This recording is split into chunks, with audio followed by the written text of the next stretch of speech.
스가랴 9장 1절에서 8절입니다. 여호와의 말씀이 하락 땅에 내리며 다메섹에 머물리니 사람들과 이스라엘 모든 지파 눈이 여호와를 우러러봄이니라. 그 접경한 하맛에도 임하겠고 두로와 시돈에도 임하리니 그들이 매우 지혜로움이니라. 두로는 자기를 위하여 요새를 건축하며 은을 티끌같이 금을 거리 진흙같이 쌓았도다. 주께서 그를 정복하시며 그 권세를 바다에 쳐 넣으시리니 그가 불에 삼켜질지라. 아스글론이 보고 무서워하며 가사도 심히 아파할 것이며 에그로는 그 소망이 수치가 되므로 역시 그러하리라. 가사에는 임금이 끊어질 것이며 아스글론에는 주민이 없을 것이며 아스돌에는 잡족이 거주하리라. 내가 블레셋 사람의 교만을 끊고 그의 입에서 그의 피를 그의 이사이에서 그 가증한 것을 제거하리니 그들도 남아서 우리 하나님께로 돌아와서 유다의 한 지도자 같이 되겠고 에그로는 여부수 사람 같이 되리라. 내가 내 집을 둘러 진을 쳐서 적군을 막아 거기 왕래하지 못하게 할 것이라. 포악한 자가 다시는 그 지경으로 지나가지 못하리니 이는 내가 눈으로 친히 봄이니라. 아멘. 바벨론에 이스라엘이 멸망한 후에 이제 끌려가서 70년 동안 살다가 돌아왔을 때, 포로지에서 70년간 살다가 예루살렘과 유다로 다시 돌아온 그들에게 선지자 3명이 하나님의 말씀을 전합니다. 누구예요? 학개, 스가랴, 말라기. 구약성경 마지막 3개의 선지자들, 학개, 스가랴, 말라기. 이분들은 예루살렘의 멸망, 그리고 바벨론 포로지에서 70년의 포로 생활, 그리고 돌아온 사람들. 그러니까 신약 성경하고 매우 가깝죠. 그 사이에 신구약 중간기 400여 년이 있긴 한데 어쨌든 구약 성경 마지막 3 선지자가 신약 성경과 메시아 예언과 관련해서 매우 중요한, 구약 성경 앞부분도 중요하지만 멸망한 후에 예수님 오시기 전 마지막 포로 후 공동체에게 하나님의 말씀을 전했던 이 3명의 선지자들의 메시지가 매우 중요합니다. 특별히 예수님의 사역과 관련해서 그렇습니다. 스가랴서를 메시아 예언의 보물창고라고 부른다고 그랬죠. 성경학자들이. 메시아 예언이 그렇게 많이 나와 있는 성경이 스가랴서입니다. 그래서 스가랴서에는 환상도 있고 교훈도 있지만 예언이 있어요. 이 메시아와 관련된 하나님의 역사를 이렇게 들여다보는, 미리 가르쳐주는, 하나님께서 이 땅의 역사를 어떻게 끌고 가실지 스가랴 선지자를 통해서 예언적으로 말씀해 주신 것입니다. 구약의 역사를 보면 지금 학개와 스가랴서는 동시대 사역자인데 바벨론 포로지에서 돌아왔을 때 성전 건축하는 1세대들에게 하나님의 말씀을 전하던 520여 년입니다. 근데 오늘 말씀의 성취는 알렉산더에게서 성취되니까 332년이거든요. 200여 년 후에 일어날 일을 스가랴 선지자는 정확하게 예언해냅니다. 2주 전에 우리가 이 말씀 앞부분을 보았으니까 끝까지 시간이 없어서 다 하지 못해서 오늘 뒷부분 간단히 좀 살펴보고 기도하려 합니다. 3절부터 보겠습니다. 두로라는 도시국가죠. 두로라는 나라에 하나님의 메시지가 집중됩니다. 여러분, 인류 역사 가운데 두로가 끼친 폐악이 너무나 커요. 두로와 시돈. 여러분, 두로에서 이스라엘로 시집 와가지고 이스라엘을 초토화시킨 여자가 누구예요? 이세벨이에요. 이세벨. 두로의 공주예요. 아합과 이세벨. 아합 왕의 아내였던 이세벨이라는 여자가 두로인데, 두로 출신의 공주인데, 두로라는 나라가 악한 게 있어요. 두로라는 나라의 악한 것은 바알과 아세라를 섬긴다는 거예요. 바알의 신. 바알이 어떤 신이냐면 지주신이에요. 그래서 대지주, 대토지를 소유하는 지주들을 변호하는 신이거든요. 이스라엘은 대지주가 불가능해요. 왜요? 희년이 있으니까. 여호수아가 정복한 후에 제비 뽑기 해가지고 지파별로 땅 분배했고, 또 지파 안에서는 가족별로 제비 뽑기해서 다시 땅을 분배해 주었어요. 여호수아 때 가족별로 땅이 분배받으면 그 토지는 계속해서 그 자녀들에게 상속돼요. 그런데 그 자녀들이 뭐 어려움에 당해서 어느 가정이 그 토지를 팔아야 될 경우가 생길 거잖아요. 다른 사람에게 토지를 팔 경우 어떻게 해요? 기업 무르기. 뭐 고대의 기업은 대부분 토지니까요. 농경사회여서. 그 토지를 가족이나 친족, 가까운 친족이 그 토지를 산 사람에게 값을 지불하면 언제든지 물러줘야 돼요. 무르기를 해줘야 돼요. 그래서 기업 무르는 자의 역할을 해줄 친척이 있으면 그 기업은 다시 원 가족에게로 돌아와요. 근데 누구도 그 기업을 물러줄 만한 친족이 없어요. 그러면 그 토지는 언제 원 가족에게로 돌아와요? 희년 때. 기쁨의 해, 희년. 희년은 몇 년에 한 번씩 돌아와요? 희년은 몇 년에 한 번씩 돌아와요? 50년에 한 번씩 돌아와요. 그러니까 평생 한 번, 뭐 어렸을 때 희년이 있었으면 늙어서 한 번, 두 번 정도, 대부분은 자기 생에 한 번 정도는 희년이 돌아오겠죠. 50년에 한 번씩 정기적으로 돌아와요, 희년이. 그 희년이 되면 원래 땅 주인에게 돌려줘야 돼요. 땅만 돌려주면 뭐예요? 빚도 탕감해줘야지. 빚을 탕감해주지 않으면 금방 또 다시 빚 갚기 위해서 땅 팔아먹어야 될 거니까. 그럼 또 50년 기다려야 되니까 부채도 탕감해줘요, 희년이 되면.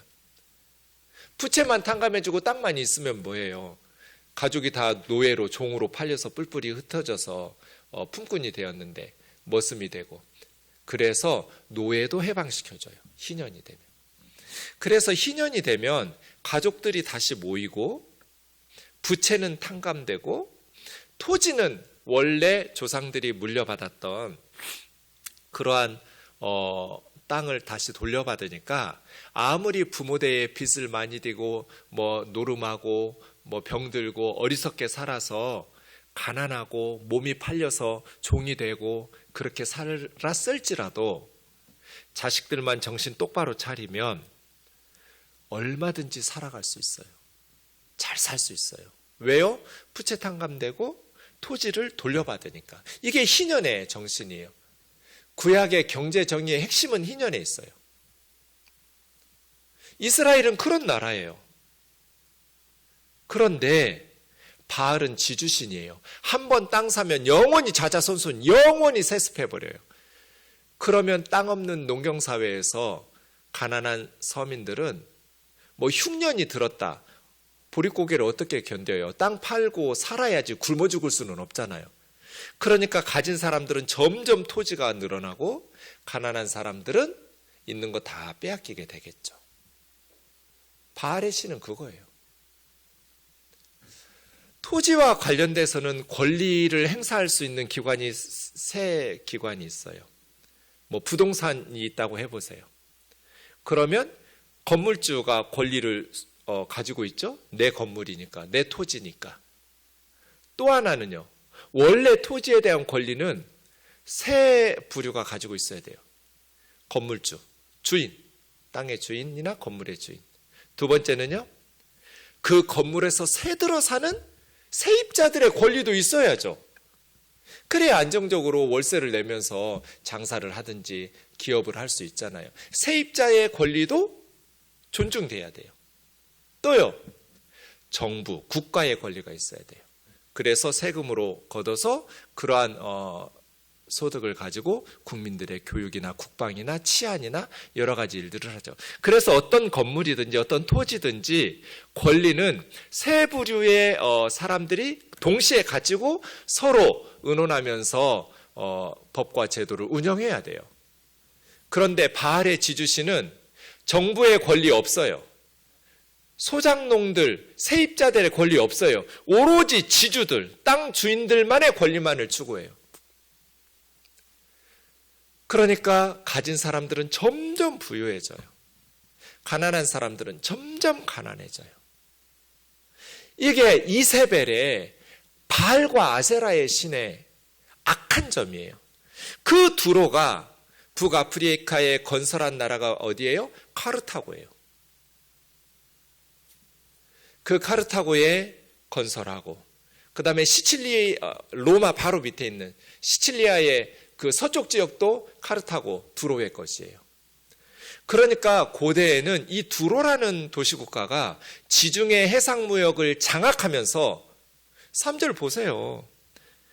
요새를 건축하며 은을 티끌같이 금을 거리에 진흙같이 쌓아두었다고.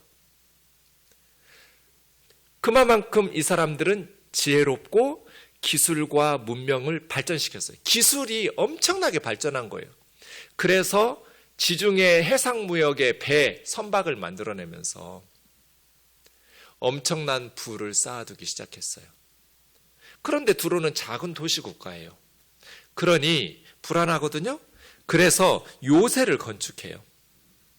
지난 2주 전에 살펴보았지만 에스겔 29장 18절에 보면 바벨론 느부갓네살 왕이 두로를 치게 할 때 두로에는 은을 먼지처럼 티끌처럼 금을 거리에 진흙처럼 쌓아둔 나라니까 느부갓네살이 어느 나라를 약탈하고 정복하려고 힘쓰겠어요. 두로죠. 거기 가면 약탈할 금은 보화가 가득하니까요. 지중해 해상무역을 통해서 쌓아둔 엄청난 부를 쌓아두고 있는 두로라는 나라를 그 어느 나라보다 바벨론의 느부갓네살 왕은 군대를 보내서 정복하려고 했겠죠. 그래서 정복했어요. 크게 수고하여 얼마만큼 수고했는지 좀 재밌게 표현했어요. 머리털이 무지러졌고, 제가 무지러졌다는 말이 무슨 말인지 몰라서 국어사전 찾아봤더니 물건의 끝이 몹시 닳거나 잘라져서 없어지다. 느낌이 확 오죠? 네. 얼마나 수고해서 두로를 정복하려고 바벨론 느부갓네살의 군대가 힘을 썼는지 머리털이 무지러지고 모든 어깨가 벗겨질 만큼. 그런데 그 군대가 수고한 대가를 두로에서 얻지 못했어요. 정복했어요. 두로를 이겼어요. 근데 수고의 대가를 군대가 얻지 못했어요. 왜 그랬을까요? 금은 보화가 먼지처럼 거리에 진흙처럼 많이 쌓아둔 나라인데 전쟁에서 이겼는데 왜 느부갓네살은 수고의 대가를 얻지 못했을까? 지난번에 말씀드린 것처럼 두로는 올드 시티가 있고 뉴 시티가 있어요. 지중해 바로 앞에 한 800m 앞에다가 섬을 사가지고 섬 외곽으로 성벽을 쌓아놓고 거기다가 금은 보화를 다 옮겨놨어요. 그래서 아시리아가 다 내륙은 정복했을 때도 이 두로를 섬을 정복하지 못했고 바벨론 느부갓네살이 바벨론이 정복을 육지 내륙을 다 했을 때도 올드 시티는 두로도 다 정복됐어요. 근데 이 섬에 있는 뉴 시티 두로를 정복하지 못했어요. 왜요? 800m 앞에 있어요. 거기다가 보물을 다 옮겨 놓았어요. 그리고 성벽을 둘러서 다 쌓아 놓았어요.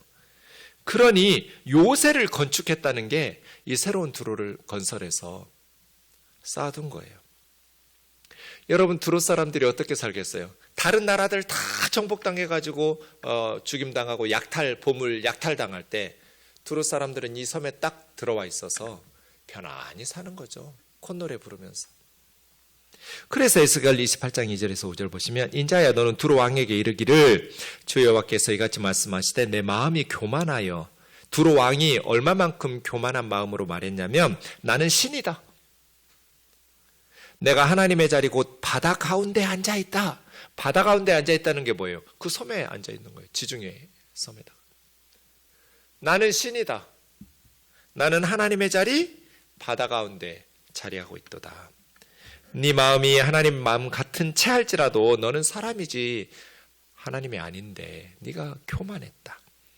네가 다니엘보다 지혜로워서 은밀한 것을 깨닫지 못할 것이 없다 하고 지혜와 총명으로 재물을 얻었으며 지혜와 총명으로 재물을 얻었죠. 기술과 문명을 발전시켜가지고 지중해 해상무역을 장악하면서 재물을 얻었어요. 금과 은을 곳간에 저축하였으며 너의 큰 지혜와 너의 무역으로 재물을 더하고 그 재물 때문에 너의 마음이 교만해졌다는 거예요.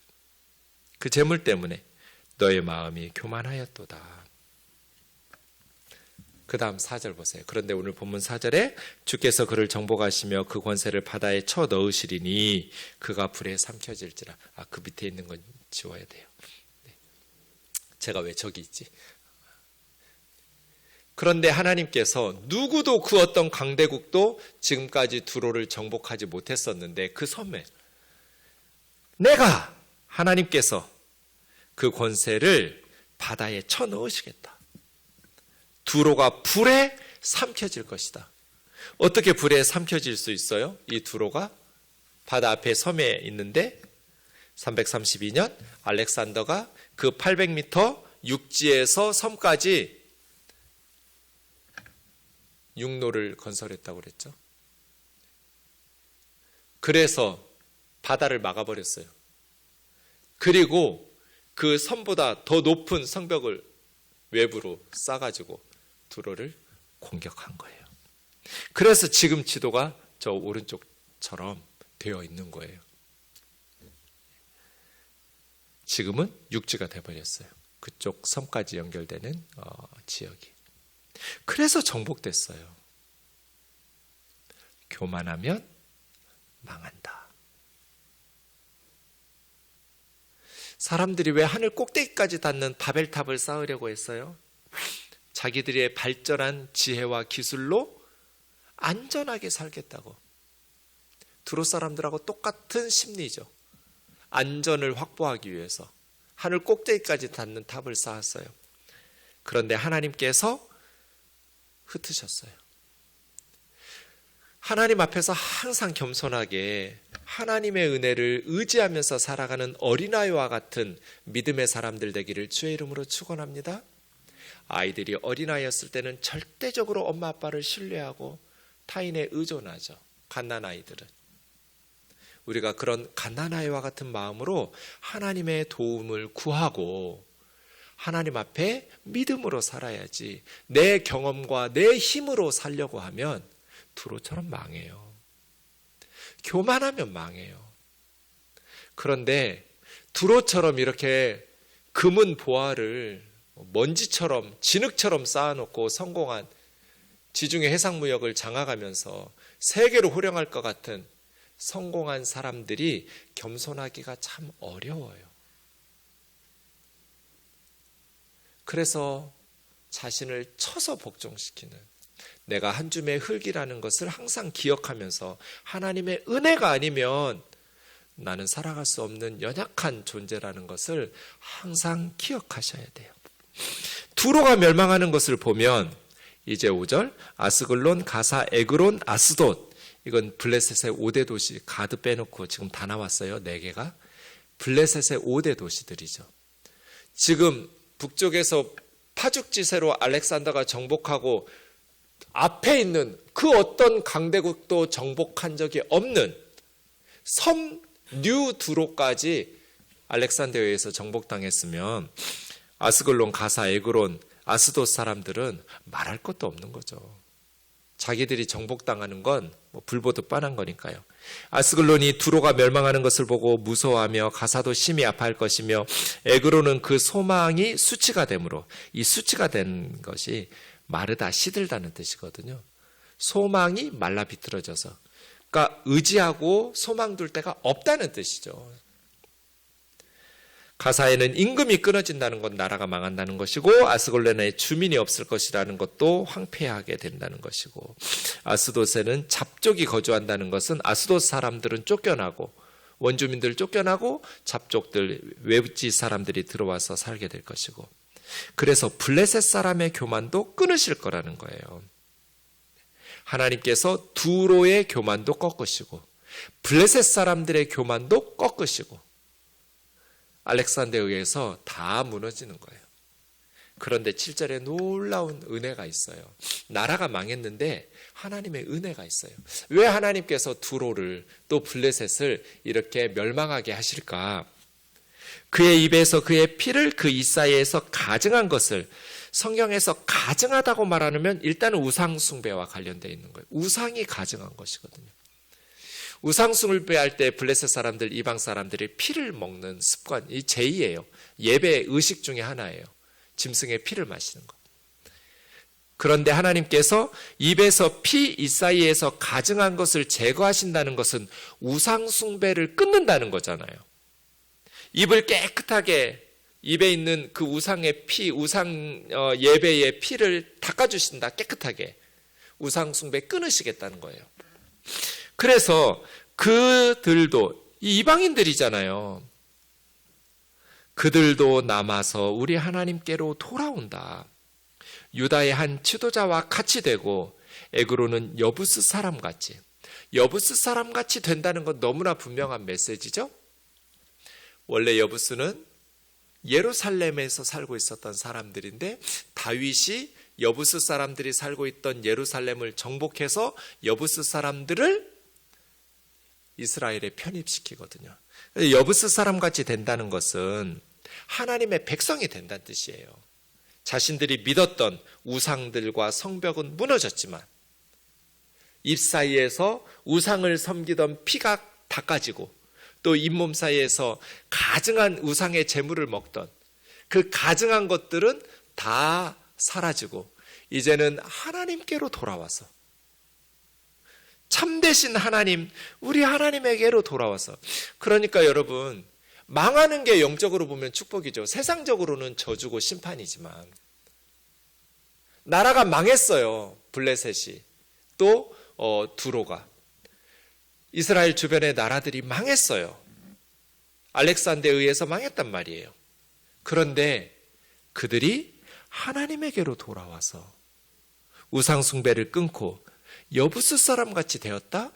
축복이죠. 영적으로 하나님의 백성이 되는 복을 누린 사람들이니까요. 그러면 질문이 생기죠. 예루살렘 사람들은 스가랴 선지자에게 무슨 질문하겠어요? 알겠다고요. 두로와 시돈 망하는 거 알겠어요. 블레셋 망하는 거 알겠어요. 근데 그럼 우리는요? 지금 성전 건축하고 있는데 스가랴 시대에 제2성전 스룹바벨 성전을 건축하고 있는데 우리 예루살렘은 어떻게 됩니까? 알렉산더에 의해서 200년 후 상황이에요. 그때 우리 예루살렘 그리고 이 성전은 어떻게 됩니까? 8절이에요. 내가, 여기서 나는 하나님이시죠? 하나님께서 하나님의 집을 둘러 친을 쳐서 적군 막아 왕래하지 못하게, 적군들이 왕래하지 못하게 하나님의 집인 성전은 둘러서 진쳐서 보호해 주시겠다는 거예요. 그래서 이 예루살렘 성전은 무너지지 않는다는 거예요. 어떻게 이런 일이 있을 수 있어요, 여러분?